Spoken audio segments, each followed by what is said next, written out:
And let me ask you, after an election cycle that lasted 18 or so months, most of the American public and some members of the media are somewhat desensitized in some ways to Mr. Trump's prolific tweets. But what could the ramifications be on the international level? We've already seen him weigh in on foreign policy issues, and he's not even in office yet. Yeah, I mean, that's an excellent question. I think a lot of foreign governments are asking themselves a version of that same question. They've never had to deal with it. They certainly never had a U.S. leader who appears to speak for himself and sometimes for himself only.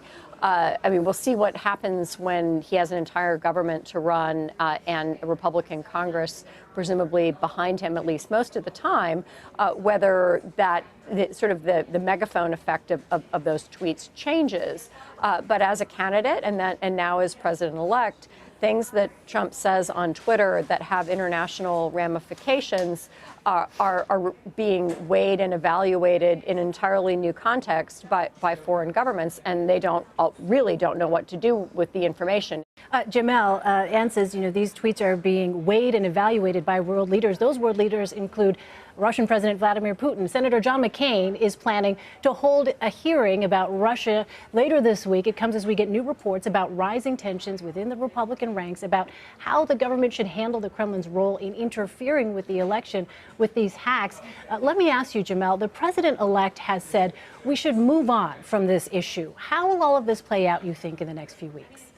I'm not entirely sure how it will play out, but I do think President-elect Trump's position on it is, I think you can fairly describe as dangerous.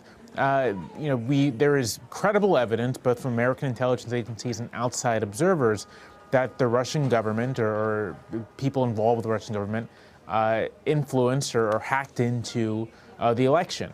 That is, regardless of how you think or how you think the election played out or why you think it played out that way, that is a very serious thing, and it's worth taking seriously. And it's important for Congress and the White House to have a good sense of what happened and how we can prevent it again.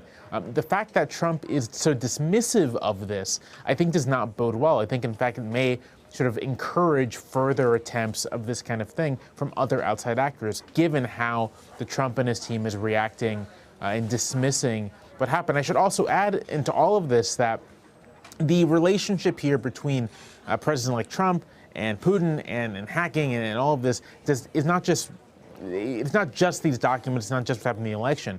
We know that there is, a web of business interests that Trump has not revealed because he's not revealed his tax returns, that it's tied up in the Russian government and in the Russian economic life. And so it's sort of, when you begin to step back and look at the full picture, it's actually quite troubling to see the incoming president of the United States not just poo-poo the idea that we should look into the hacking of a United States federal election, but also the same president-elect has these opaque and thus far hard to identify but real ties involving his multitude of businesses and financial interests. And these ties are to Moscow and to the Putin government. And that, again, that is troubling. It's not something to just dismiss or hand wave or look away from.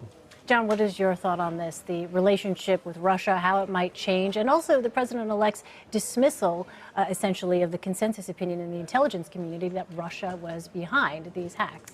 Well, there's a lot of things to say about this. I mean, one of them is that it's a curious posture, right? It's curious because Trump's position with respect to Russia is so far outside the Republican mainstream in general.